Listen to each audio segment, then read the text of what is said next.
my sister-in-law slapped me for staining her dress. My husband didn't defend me. So, I slapped her back and filed for divorce. Now, he and his family are left speechless. I'm 29 years old. I work in digital marketing for a pretty big company. And honestly, I need to get this story off my chest because what happened like 3 weeks ago literally ended my 5-year marriage. And when I say ended, I mean I asked for the divorce myself. Like, it wasn't something that happened gradually. It was like a switch that turned off after years of being half on. You know what I mean? I guess I should start by explaining what my relationship with Gregory's family was like. My husband, well, my soon-to-be ex-husband, technically. We met in college. He was studying engineering, and I was in communications. And at first, everything was perfect. Like movie relationship perfect. His parents, Joyce and her husband, seemed like normal people when I met them. You know, polite, nice, that kind of thing. But there was something weird about his younger sister. The sister-in-law from hell, as I call her now in my head. This woman, who's like 26, married a guy who's 45 who literally tripled anyone's salary. And from that moment, she became what she herself calls a trad wife. You know, those women who make being a housewife their entire personality and look down on any woman who works. The thing is that since I married Gregory, like in 2019 or 2020, I don't remember exactly, I started noticing that his family had this super toxic dynamic where the sister was like the princess who could never do anything wrong. She could say whatever she wanted, behave however she wanted, and everyone would just nod and move on. I earned more than Gregory, quite a bit more actually, and that was always an uncomfortable topic at family gatherings.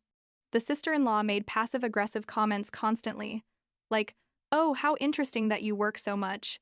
I prefer to dedicate myself to my home and my husband," or things like, "I'm sure it's difficult to balance your career and your marriage." I couldn't do it. And Gregory never said anything. He always told me afterwards, "Oh, don't. Pay attention to her.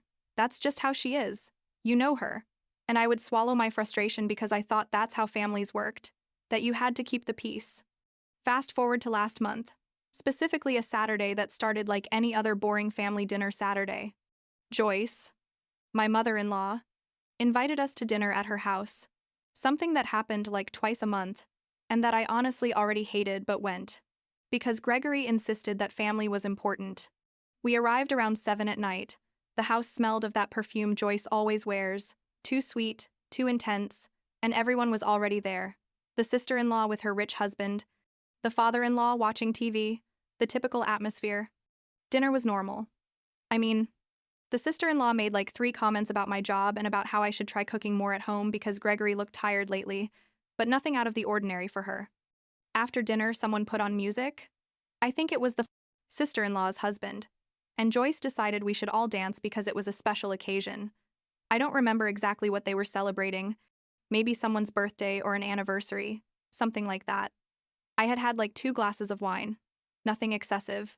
I was perfectly sober, and I was dancing with Gregory in the living room. The sister-in-law was dancing with her husband near us. She was wearing this expensive white dress, like designer, the kind of dress that costs more than my monthly rent probably. And this is where everything went to hell. I was doing a turn while dancing, you know, moving to the rhythm of the music, and unintentionally, literally unintentionally, I bumped into her from behind. I had my glass of red wine in my hand, and the liquid spilled completely all over her white dress. It was a total accident. Like I didn't see her because I was facing away, and the wine stained the entire front of the dress. I froze for a second, and then immediately started apologizing. I told her, "I'm sorry. I'm so sorry. It was an accident. I didn't see you. Let me help you." And I tried to look for napkins or something to clean up the mess. She just stood there, staring at me with this look of horror, like I had killed her dog or something. I apologized like 10 times in a row. Seriously. I told her I would pay for the dress to be cleaned, or for a new one if necessary. Whatever she wanted. But then, and I don't know why I did it, maybe because of nerves or because I was trying to lighten the mood, I made a comment like, "Well, I don't have eyes in the back of my head. It was an accident. It was a joke. I mean, I was trying to ease the tension, but she took it like I had personally insulted her. Her face turned red, completely red, and she yelled at me, how dare I do that to her? That dress cost more than I earned in a month, which wasn't true, but whatever. and that I was clumsy and inconsiderate. And then, and I swear this happened so fast I almost didn't process it in the moment, she slapped me. A hard slap. One of those that makes your face turn and leaves your cheek burning. I stood there with my hand on my face, completely in shock, and everyone in the room went silent. Gregory was next to me and did nothing. Literally nothing. He just stood there staring. And she kept yelling at me. She told me I was stupid, that I had always been a threat to the family, that I thought I was better than everyone because I made money, that I was a bad wife because Gregory clearly wasn't my priority, and that she was going to sue me for assault because spilling wine on her counted as assault. Something broke inside me at that moment. I don't know if it was the slap, or the insults, or the fact that no one, absolutely no one in that room, was defending me. But I just reacted. I slapped her back.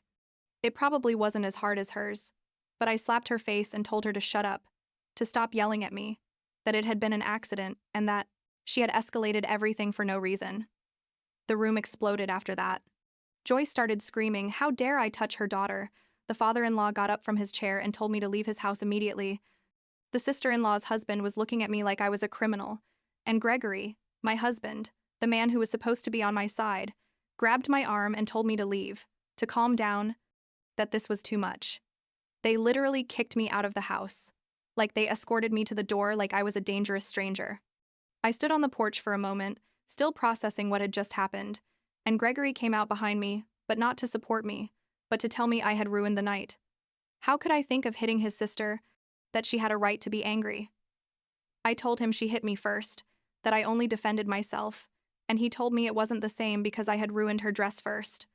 I got in the car and drove home alone, shaking with rage and humiliation. Like an hour later, Gregory sent me a voice note. He didn't come home, he stayed with his family, and he sent me this long voice message where he basically told me that his sister was considering suing me, that he was going to support her if she decided to do it, and that I needed to apologize to her immediately if I wanted to fix this. He said I had been irrational, that I had acted like a child, and that I needed to grow up and accept my responsibility.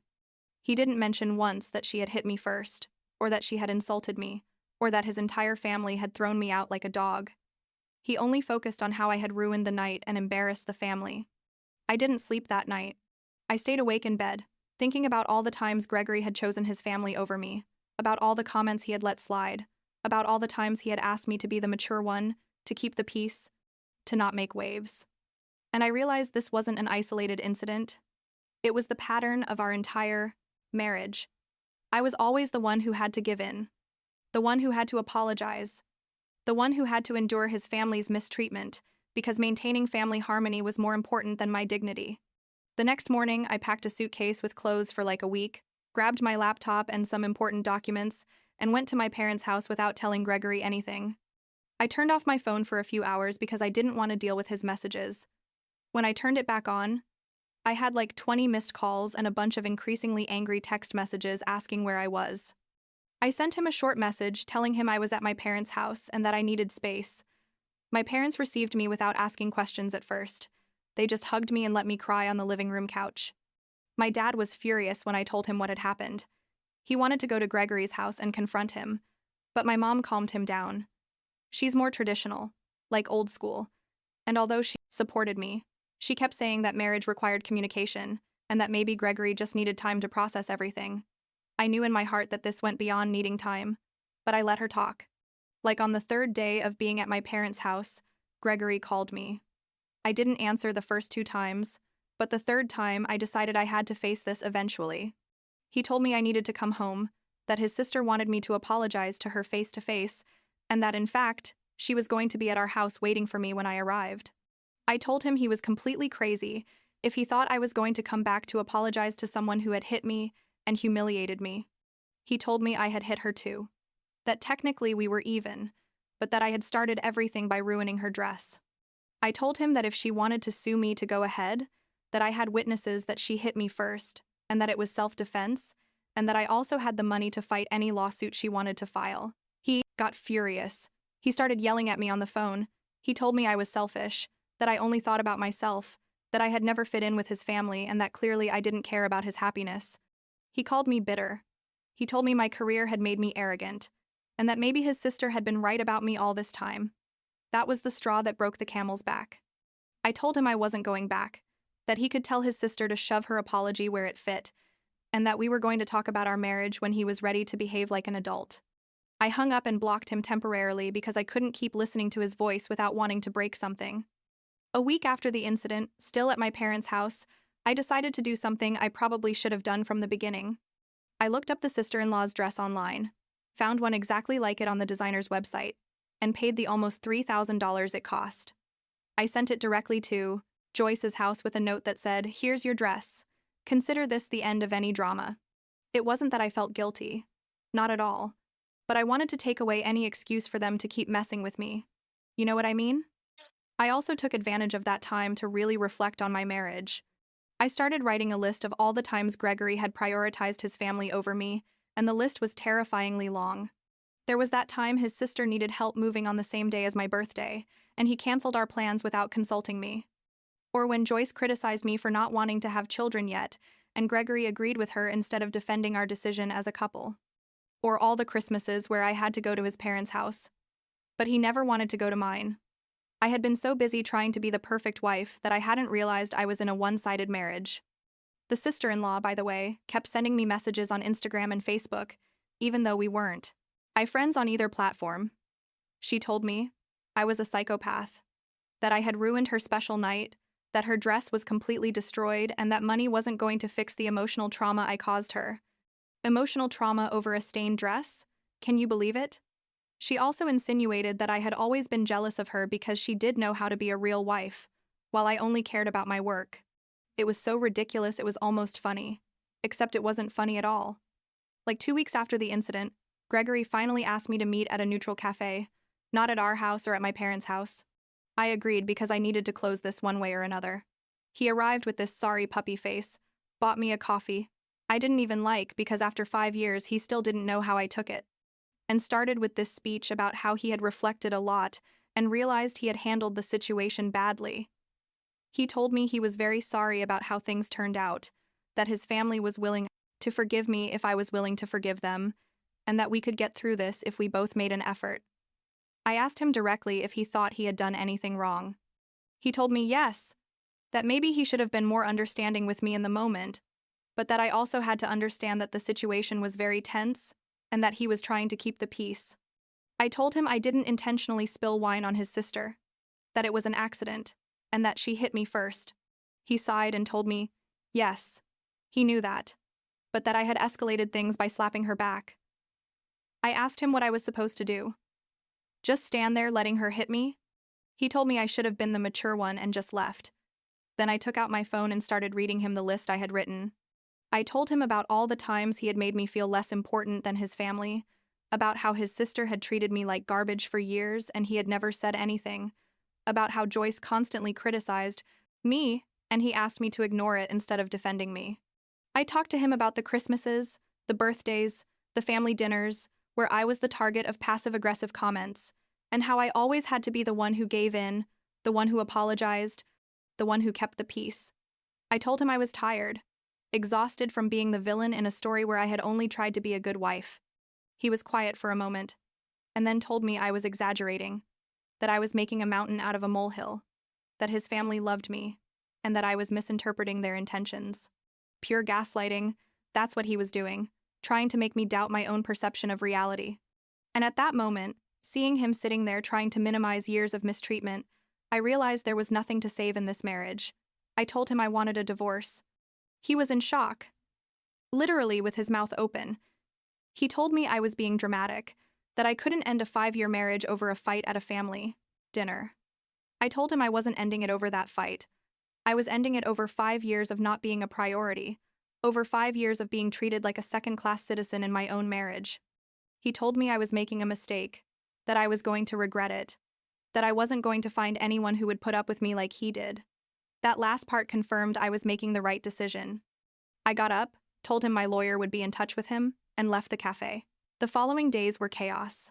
Joyce started sending me text messages demanding I reconsider, that divorce was a sin, that I was destroying her son, that family was the most important thing, and that I was being selfish. I responded with screenshots of all the messages the sister-in-law had sent me, all the insults, all the threats, everything. I told her that if they didn't stop harassing me, I was going to make all those conversations public on social media and tag their entire family so they could see the kind of people they really were. I told her I had evidence of years of mistreatment and that I wouldn't hesitate to use it if they kept bothering me. It worked. Joyce stopped sending me messages. I blocked the sister-in-law on all platforms because she kept trying to contact me from fake accounts. Gregory tried to call me several more times, but I didn't answer anymore. My lawyer sent him the divorce papers and we're currently in the process of separating our finances and properties. It's complicated because we have a house together and some investments. But honestly, I don't care if I lose money in the process. I just want to get out of this.